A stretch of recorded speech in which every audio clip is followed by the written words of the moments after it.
로마서 1장 8절입니다. 제가 봉독하겠습니다. 먼저 내가 예수 그리스도로 말미암아 너희 모든 사람에 관하여 내 하나님께 감사함은 너희 믿음이 온 세상에 전파됨이로다. 아멘. 기도하겠습니다. 거룩하고 존귀하신 주님, 은혜와 사랑을 감사드립니다. 오늘도 주님의 날 허락하셔서 공예배로 하나님께 영광 돌릴 수 있는 이 자리에 올 수 있게 하신 은혜 감사드립니다. 주님, 저희들이 이 시간이 그리스도의 보혈의 공로를 통해서 허락된 시간인 줄 알고 늘 감사하는 마음으로 나올 수 있도록 인도하여 주옵소서. 이 시간 주님의 말씀 듣는 시간입니다. 우리 안에 계신 성령께서 함께 하셔서 듣는 말씀 가운데 하나님의 음성을 듣는 자들 될 수 있도록 인도하여 주옵소서. 그래서 우리가 하나님께 드려야 되는 마땅한 감사를 드리는 저희가 될 수 있도록 인도하여 주옵소서. 감사드리며 사랑이 많으신 예수님의 이름으로 기도드렸습니다. 아멘. 오늘 본문은 우리가 지난주부터 계속 보고 있는 로마서 서문의 일부입니다.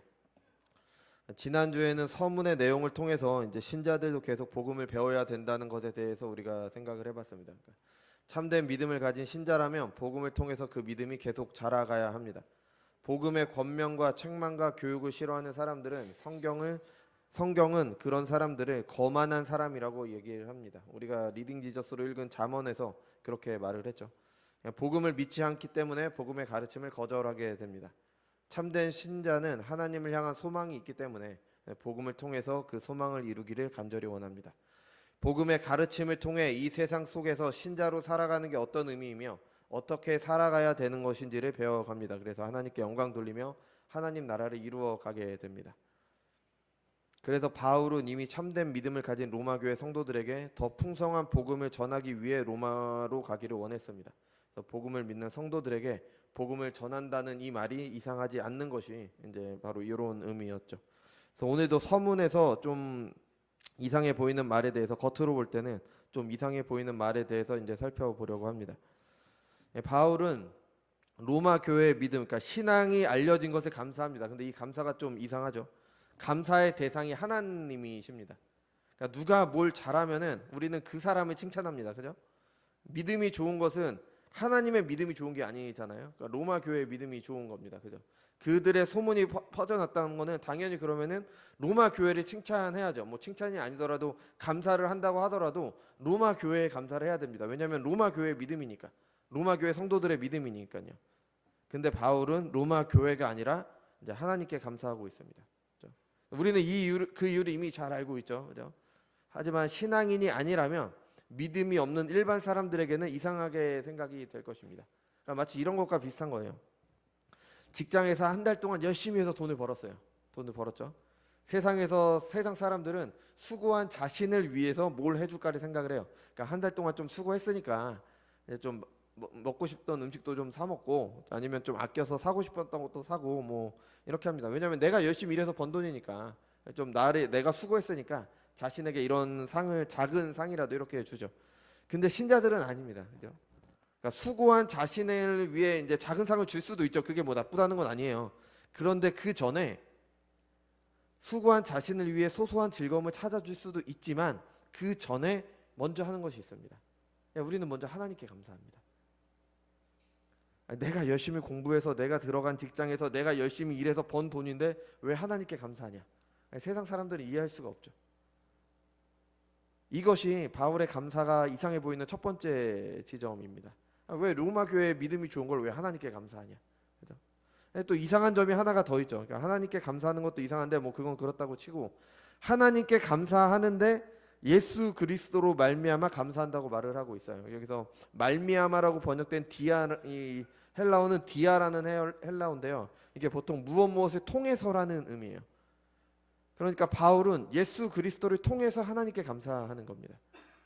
그러니까 어떤 학자들은 이 의미를 예수님께서 감사할 수 있는 길을 열어 두셨으니까 그냥 예수 그리스도를 통해서라고 이제 감사했다라고 그렇게 말을 하는데 그보다는 예수님의 중보를 통해 하나님께 감사했다고 보는 게 더 좋은 해석이 되는 거죠. 하나님께 감사드리는 것조차도 우리는 예수님의 중보가 필요하다는 의미가 되는 겁니다. 다른 말로 하면은 예수님을 거치지 않으면 우리는 감사도 할 수 없다는 거예요. 참 어떻게 보면 비참한 말이죠. 그죠?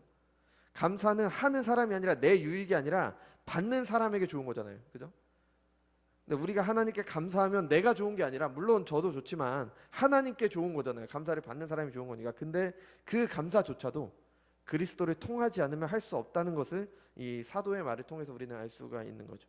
좀 과해 보이기까지 합니다. 그죠? 그래서 오늘은 이 서문 중에서 이런 감사에 대한 의문에 대해서 같이 생각을 해보려고 해요. 제가 광고를 못했는데 마침 이번 주가 맥주 주일이라 뭐 의도한 것은 아니지만 감사에 대해서 이제 같이 보게 됐습니다. 먼저 왜 바울은 로마 교회 신앙에 대해 로마 교회를 칭찬하는 대신 하나님께 감사했을까요? 뭐 말씀드린 대로 우리에게는 너무 당연하죠. 왜냐하면 하나님께서 믿음을 주셨기 때문에. 하나님께서 로마인들 가운데 그들을 택하시고 교회를 부르셨기 때문에 감사한 겁니다. 하나님의 택하심과 부르심이 없었다면 교회로 모일 수가 없는 거니까요. 그죠? 아담과 하와 이후에 성경이 말하는 사람들의 모습은 어떠합니까? 바울은 이렇게 말해요. 죄와 허물로 죽었다. 그죠? 칼빈은 이것을 전적 부패라고 이야기를 했어요. 전적으로 부패했다. 모든 영역에서 부패했다. 뭐 육체는 더럽고 영혼은 깨끗한 게 아닙니다. 이렇게 말하면 이단이에요. 영혼은 깨끗하다 말하면 이단인 겁니다. 모든 사람은 죄인입니다. 영혼과 육이 모두 부패했습니다. 바울이 말하는 영과 육의 대립, 뭐 가끔 바울이 서신서를 보면은 뭐 영을 따라 행한다, 육을 따라 행한다 이런 말이 나오잖아요. 그거는 인간의 영혼과 육신을 말하는 게 아니라 영을 따라 행하는 건 성령을 따라 행하는 걸 말하는 거고요.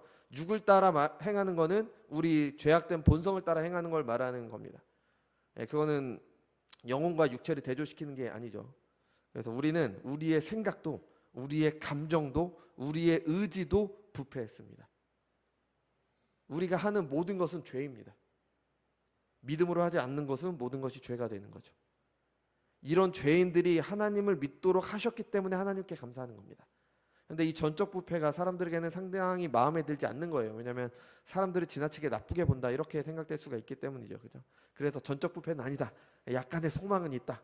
뭐 이런 식으로 말씀하시는 분이 교회 안에 계십니다. 그죠? 교회 밖에서는 아예 사람에게 무한한 가능성이 있다. 사람들은 무한한 가능성이 있어서 자기의 내면을 개발하면 된다. 뭐 이런 말을 합니다. 그죠? 그래서 사람이 노력하면 신이 될 수 있다.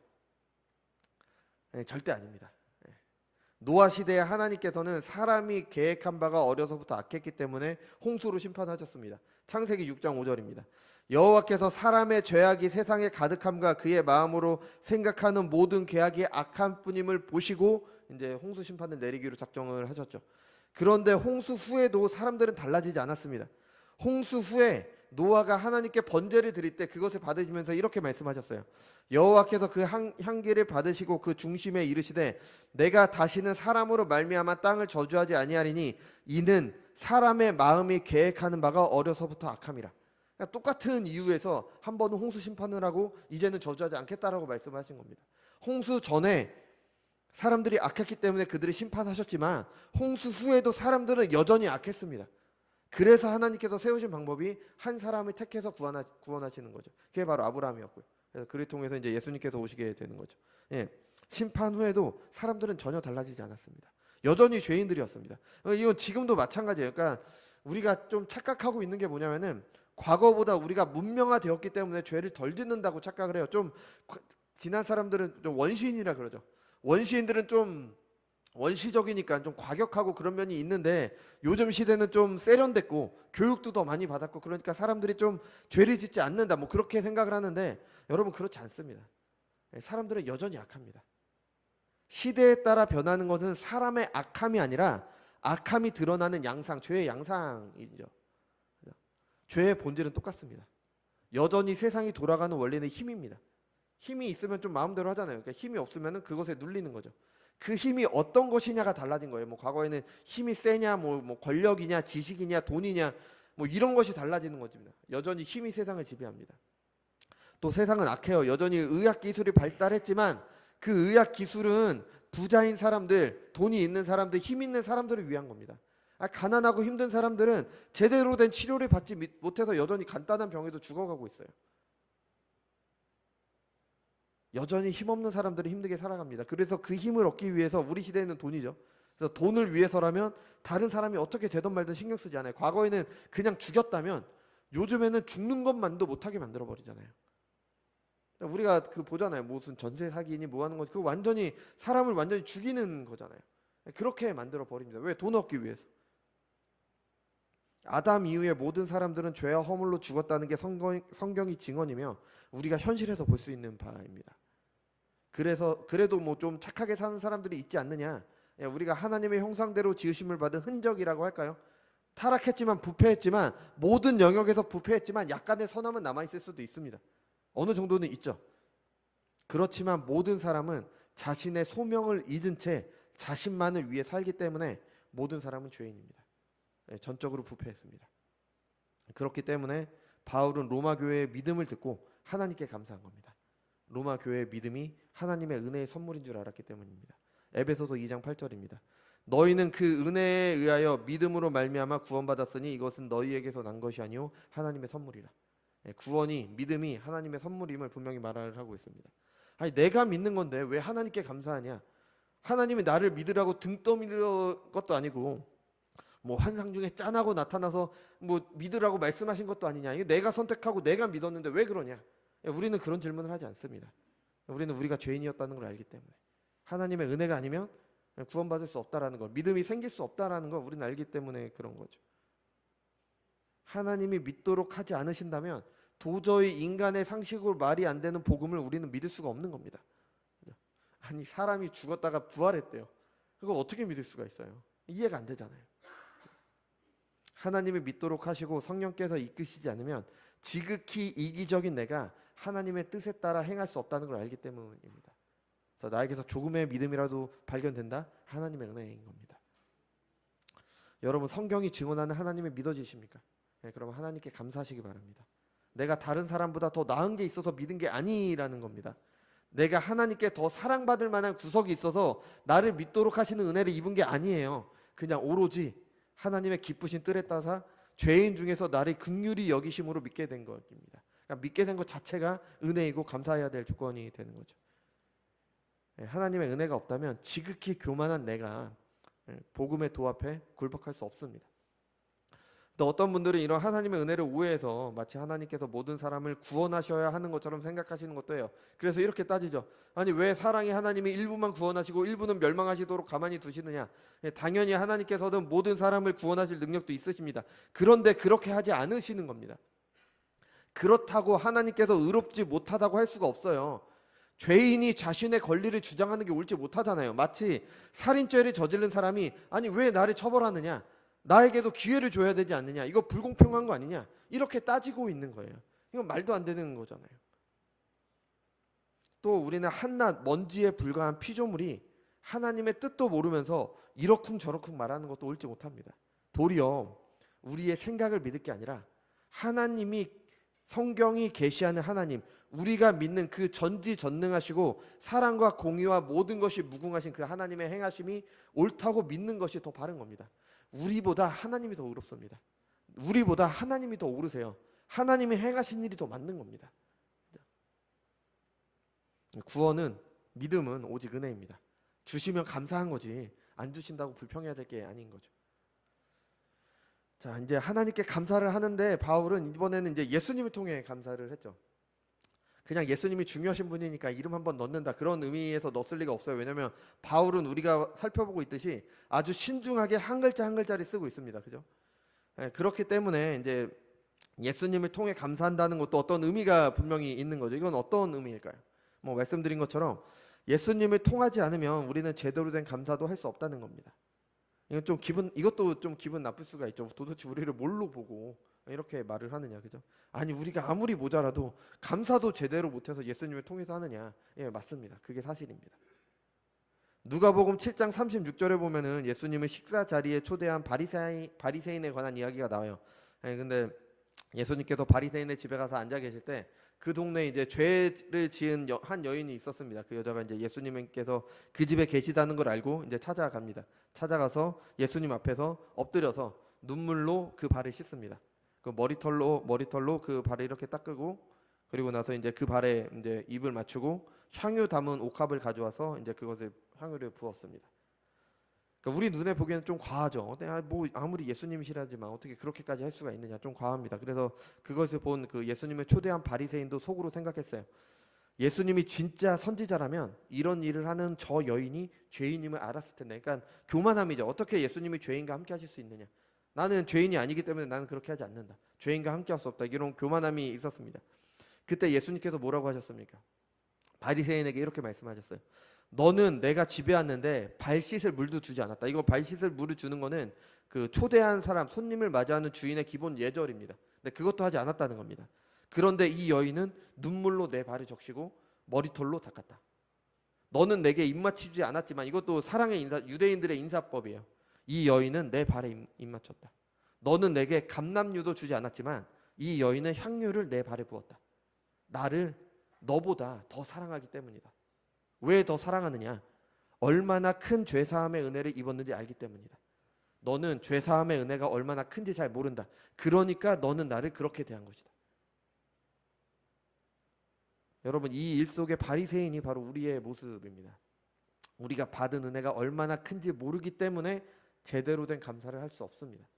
감사를 하려면 뭔가 받은 게 있어야지 감사를 하잖아요. 호의를 받았을 때 감사를 하는 거잖아요. 근데 그 베풀어진 호의가 얼마나 크냐에 따라서 감사의 크기가 달라지잖아요. 죄인인 여인처럼 크게 느끼면 크게 감사할 것이고, 바리새인처럼 작게 사소하게 여기면 사소하게 사랑할 것입니다. 그렇죠? 그런데 우리는 하나님의 은혜가 얼마나 큰지 알지 못합니다. 그 크신 은혜를 도저히 알 수가 없죠. 하나님께서 나를 택하시고 부르시고 지금까지 이끄신 모든 일들, 그리고 주님께서 다시 오시는 날까지 인도하실 모든 은혜가 얼마나 큰지 우리는 알지 못합니다. 사람은 유한해요. 끝이 있습니다. 유한합니다. 우리의 삶도 다 기억 못하잖아요. 우리 과거의 삶 어땠는지 다 기억 못하잖아요. 그죠? 그런데 우리가 알지 못하는 사이에 하나님의 섭리, 그 섭리를 통해 주시는 은혜도 다 알지 못하니까, 우리가 기억하는 그 순간에도 하나님께서 주신 은혜를 다 알지 못하고요, 우리가 기억하지 못하는 그 순간에 하나님께서 섭리 가운데 우리에게 주신 그 은혜도 당연히 알지 못하는 거죠.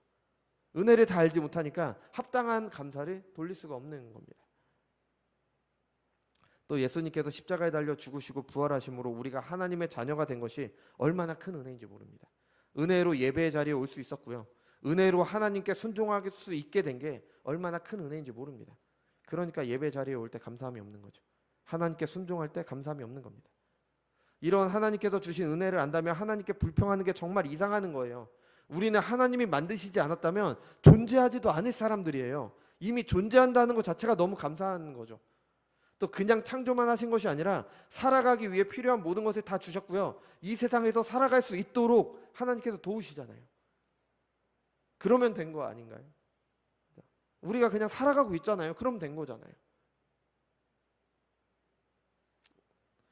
또 우리가 누려야 될 것들, 누려야 되는 기쁨, 해야 할 일들, 그 일들에 대한 성취감, 다른 사람과 함께하는 삶, 하나님과 영원한 교제 가운데 느끼는 영원한 만족과 행복, 이 모든 거 다 주신 거잖아요.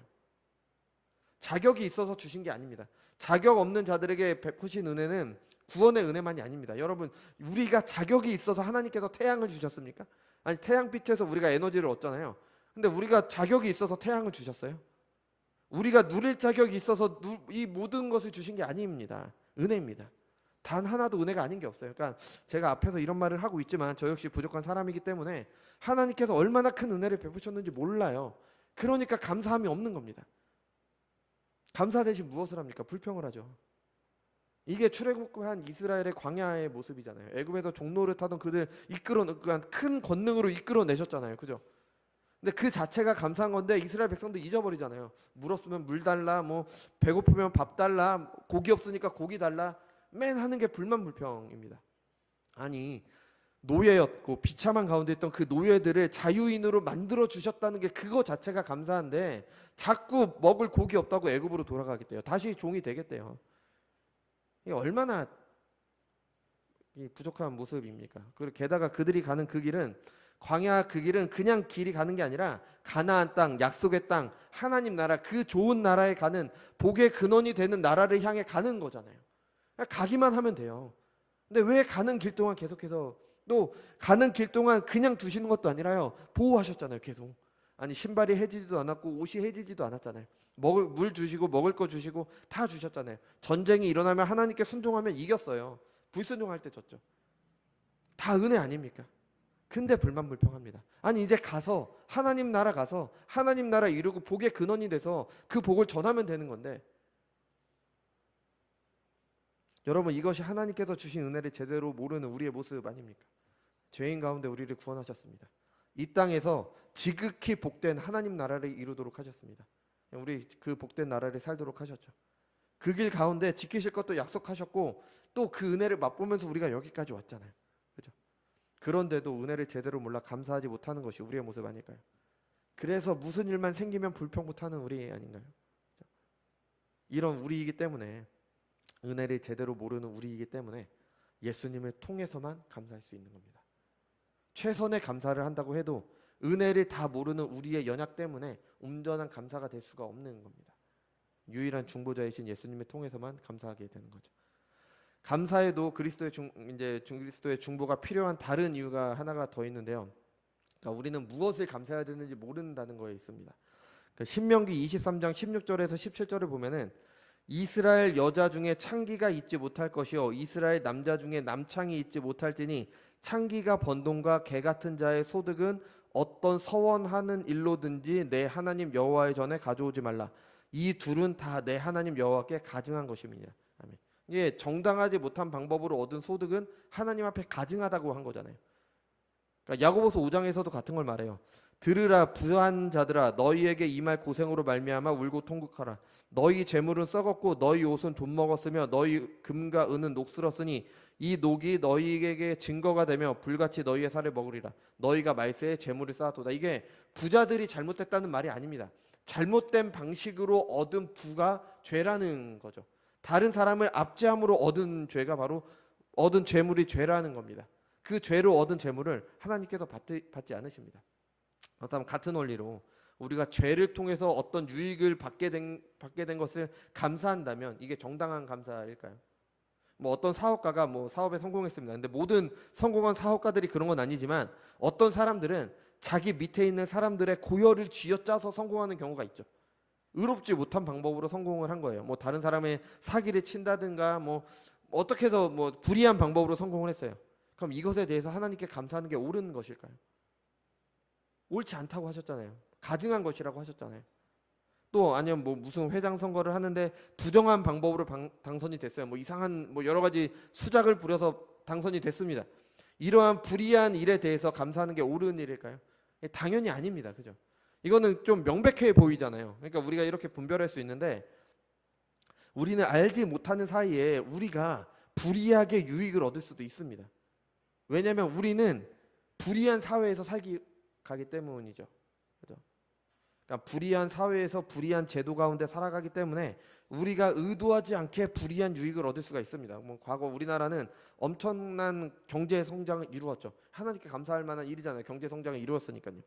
그래서 우리는 아주 좋은 세상, 그러니까 예전에 우리 어르신들에 비하면 정말 좋은 세상에서 살아가고 있습니다. 감사할 일이죠. 그런데 그 뒷면에는 무수히 많은 사회적 고통과 억울한 죽음과 비참한 현실들이 있었을 거예요. 그게 밝혀지고 있잖아요. 조금씩 이제 알려지고 있잖아요.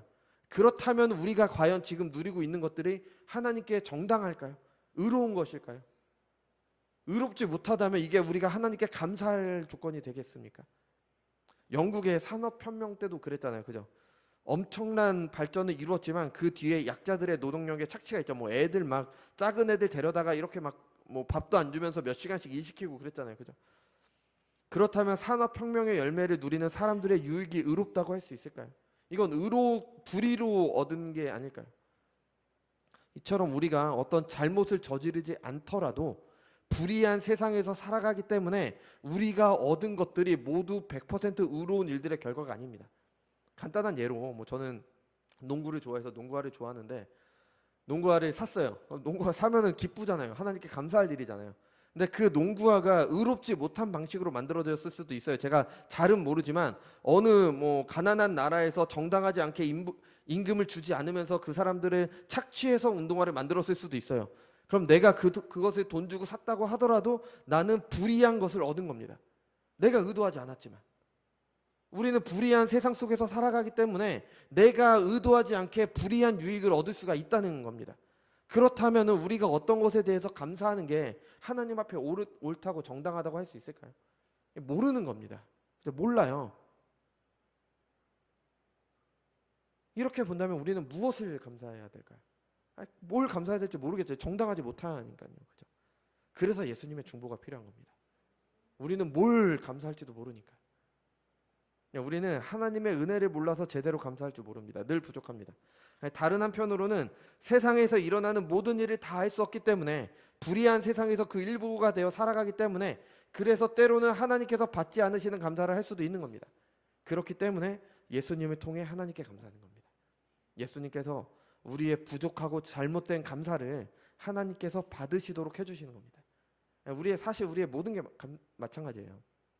우리의 예배도 하나님 앞에 죄가 될 수 있습니다.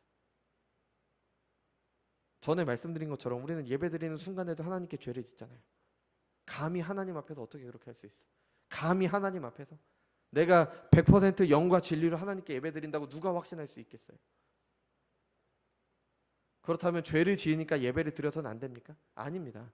예배를 드리라고 하셨기 때문에 연약하고 부족해도 예배를 드립니다. 그때 예수님을 통해서 성령께서 도우심으로 예배를 드리는 겁니다. 아니 그럼 어차피 성령께서 도우시고 예수님을 통해서 드리니까 아무렇게나 드려도 될까요? 그것도 아닙니다. 우리가 할 수 있는 최선의 예배를 드리는 겁니다. 그 가운데 성령의 도우심이 있는 거죠. 그리고 그 예배를 예수님을 통해 하나님께서 받으시는 겁니다. 히브리서 10장 19절입니다. 그러므로 형제들아, 우리가 예수의 피를 힘입어 성소에 들어갈 담력을 얻었으니 그 길은 우리를 위하여 휘장 가운데로 열어놓으신 새로운 살 길이요 휘장은 곧 그의 육체니라. 그러니까 히브리서 저자는 이렇게 이 구절을 말하기 전에 예수님께서 참된 중보자이심을 멜기세덱이나 율법의 제사법이나 대제사장을 통해서 쭉 설명을 했습니다. 그러고 나서 이제 예수님을 통해 하나님께 나아가게 되었다라고 이야기를 한 거예요. 그러고 나서 이렇게 말합니다. 또 하나님의 집을 다스리는 큰 제사장이 계심에 우리가 마음의 뿌림을 받아 악한 양심으로부터 벗어나고 몸은 맑은 물로 씻음을 받았으니 죄사함의 은혜를 받았다는 거죠. 예수님을 통해서. 그러니까 이제 참 마음과 온전한 믿음으로 하나님께 나아가자. 유일한 중보자 되신 예수님을 통해 죄사함의 은혜를 받아서 하나님께 나아갈 수 있게 되었습니다. 근데 그냥 가는 게 아닙니다. 참 마음과 온전한 믿음으로 가는 겁니다. 그럴 때도 그럼에도 부족하지만 그럼에도 예수님을 통해서 우리를 받아주시는 거죠. 예배도 그렇게 드리는 겁니다. 우리가 하는 모든 게 마찬가지예요. 우리의 신앙생활, 우리의 삶 모두가 마찬가지입니다. 당연히 감사도 마찬가지인 거죠. 하나님께 감사드리기 위해 하나님께서 주신 은혜가 얼마나 큰지 우리는 더욱더 알아가야 됩니다. 그럴 때 점점 그에 합당한 감사, 그래도 여전히 부족하지만 점점 더 큰 감사를 하나님께 드리게 됩니다. 불의한 세상 가운데 무엇이 하나님의 뜻대로 사는 것인지를 알아가야 됩니다. 그럴 때 하나님께서 받으실 만한 감사를, 불의한 가운데서도 그래도 점점 더 의로운 감사를 하나님께 드리게 되는 겁니다. 당연히 성령의 도우심이 우리와 함께 할 것입니다. 그 감사를 연약하고 부족하지만 최선으로 드리는 그 감사가 예수님을 통해 이제 하나님께 전달될 것입니다. 아니 감사하는 게 뭐 이렇게 어렵냐? 감사하는 것도 이렇게 어려워야 되냐? 어려운 것이 당연한 겁니다. 여러분, 하나님께서 어떤 분이십니까? 우리가 함부로 할 수 있는 분이 아니십니다.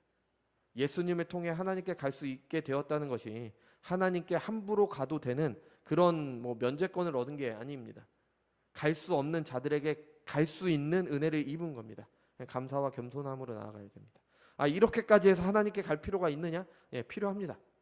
하나님과 함께하는 게 우리의 영원한 생명이기 때문에 하나님과 함께하지 않으면 우리는 멸망당하는 거니까요. 하지만 그렇다고 우리가 할 수 없는 일이 아닙니다. 예수님의 통해 가능하죠. 성령의 도우심으로 가능합니다. 우리는 연약합니다. 무엇을 감사해야 되는지, 얼만큼 감사해야 되는지 알 수 없습니다. 하지만 우리의 모든 연약을 다 아시는 그분이 바로 우리의 대제사장이십니다. 우리가 눈물로 그의 발을 적시고 머리털로 그의 발을 씻기고 향유를 그의 발에 붓지 않는다고 해서 우리를 버리시지 않으십니다. 우리가 그 은혜를 다 몰라서 충분한 감사를 드리지 못할 것도 우리 주님께서는 다 알고 계십니다. 또 우리가 불의한 세상에서 나도 모르게 혹은 알면서도 불편한 진실이기 때문에 외면해서 불의한 유익을 얻으며 부당한 감사를 하는 것도 알고 계십니다. 그렇기 때문에 우리를 도우실 수 있는 겁니다. 우리의 연약과 부족 다 아시기 때문에. 그래서 우리의 그 부족하고 연약한 감사도 다 예수님을 통해 하나님께 전달되게 됩니다. 우리가 살아가면서 얻는 모든 것, 아니 살아간다는 것 자체가 하나님께서 주신 선물입니다. 은혜입니다. 모든 것에 감사하시기 바랍니다. 뭐는 감사하고 뭐는 감사하지 말아야 하는지 그건 우리 주님께서 살피실 겁니다. 그러니까 하나님께서 주신 것이라고 생각되면은 다 감사하시면 됩니다. 뭐 이런 말 했다고 뭐 불이한 것은 내가 감사하지 말아야지, 뭐 요건 감사하지 그게 아니라 우리는 어차피 모릅니다. 그죠? 그냥 다 감사하시기 바랍니다. 그때 예수님께서 알아서 우리의 부족한 감사를 이제 하나님께 드리게 되실 겁니다.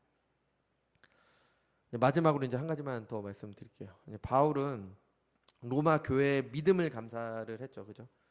감사는 나에게 유익이 돼야 감사를 합니다. 뭐 나에게 아무런 유익을 주지 않았는데 감사를 하지 않습니다. 그러니까 바울은 이 로마 교회는 우리가 알다시피 자신이 바울이 세운 교회가 아닙니다. 그죠? 바울과 일면식도 없어요. 만난 적도 없습니다. 근데 그 로마 교회의 믿음을 감사했습니다.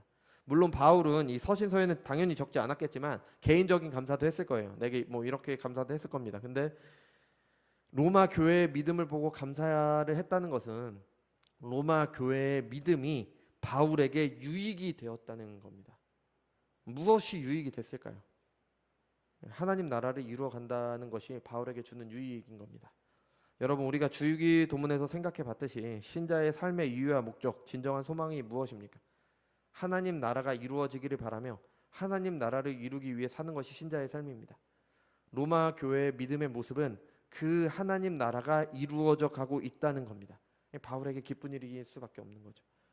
바울 자신의 소망이 이루어지고 있기 때문입니다. 그래서 하나님께 감사하게 된 겁니다. 여러분, 저는 우리에게도 이런 감사가 있었으면 좋겠습니다. 개인적인 감사도 좋습니다. 세상 사람들은 하나님의 은혜를 전혀 알지 못해서 감사하지 않습니다. 근데 우리는 아니잖아요. 알잖아요. 다 하나님께서 주신 것이면 알잖아요. 우리는 살아가는 한순간 한순간이 모두 다 은혜임을 알고 있습니다. 그래서 부족할지언정, 잘 불이한 유익에 대해서 잘 모를지언정 우리는 하나님께 감사를 합니다. 그리스도를 통해서 그 감사를 하나님께서 받으십니다. 그리고 더욱 그 은혜 안에서 하나님과 교제하며 하나님 나라를 누리며 살게 됩니다. 이것도 좋습니다. 당연히 신자로서 이렇게 해야 됩니다. 그런데 우리의 삶의 목표는 하나님 나라입니다. 내 개인적인 삶도 중요하지만 그 개인의 삶이 모여서 우리가 하나님 나라를 이루는 것이 중요합니다. 나를 통해 나의 가정, 직장, 우리 교회를 통해 이루어지는 하나님 나라도 좋습니다. 감사한 일이죠. 그렇지만 다른 사람들, 내가 모르는 사람들을 통해서 이루어지는 하나님 나라도 감사한 겁니다. 다른 교회를 통해 하나님 나라가 이루어질 때 우리는 그것을 보고 시기하거나 애써 비웃어 넘길 것이 아닙니다. 기뻐하며 하나님께 감사해야 될 일입니다. 반대로 어떤 교회에서 어떤 안 좋은 일이 있다면 우리가 비웃을 일이 아닙니다. 함께 슬퍼하며 기도해야 될 일입니다. 하나님 나라가 우리의 소망이기 때문에. 여러분, 우리 교회는 그리스도의 한 몸입니다. 이 세상에 있는 모든 교회들이 그리스도의 한 몸이에요. 몸의 한 곳이 아프면 몸 전체가 아픈 거잖아요. 그러니까 어느 교회가 아프면 우리가 아픈 겁니다. 어느 한 곳이 좋으면 우리가 좋은 거죠. 어느 목사님께서는 이렇게 말씀하셨습니다. 하나님의 백성들은 그릇이 큰 사람이 되는 겁니다. 왜냐하면 그가 생각하는 것은 하나님의 일을 생각하지 않습니까? 하나님의 일이 내 하나님이라고 생각하니까 하나님의 일을 자꾸 생각하고 그 하나님의 일이 자기 일이 되면 그 사람의 그릇이 커야 합니다. 밤낮 쫌생이처럼 해서 자기 눈앞에 이익만 따지고 자기 행복과 불행만 붙잡혀 있으면 그런 사람은 이런 것을 느끼지 못합니다. 자녀가 미성숙하면 아버지의 일을 자기 일로 느끼지 못합니다. 그러나 철이 들고 성숙해 가면 아버지의 일이 남의 일이 아니라 자기의 일인 것을 알게 됩니다. 여러분, 우리의 믿음은 하나님 나라를 내 일로 여기고 있습니까? 그래서 그 나라가 확장되는 것이 하나님께 좋은 일이 아니라 우리가 하나님께 감사해야 되는 일로 여기고 있습니까? 모든 하나님의 자녀들이 이런 모습을 가질 때 진정한 성도의 교제가 모든 교회 가운데 있게 됩니다. 여러분, 오늘 우리는 감사에 대해서 생각을 해봤습니다. 우리가 감사할 수 있다는 것도 그리스도를 통해서 베풀어진 은혜입니다. 그리스도를 통해 우리의 연약하고 부족한 감사를 하나님께서 받으실 겁니다. 성령께서 함께 하심으로 우리가 감사해야 할 은혜를 나날이 알아가 마땅히 드려야 되는 큰 감사를 드리게 되시길 바랍니다. 우리의 모든 삶이 감사의 조건이며 감사해야 되는 것이지만 그리스도의 중보가 필요함을 잊지 않고 늘 겸손함으로 감사하시기 바랍니다. 무엇보다도 하나님 나라의 성장이 우리의 가장 큰 감사의 제목이 되길 바랍니다. 기도하겠습니다.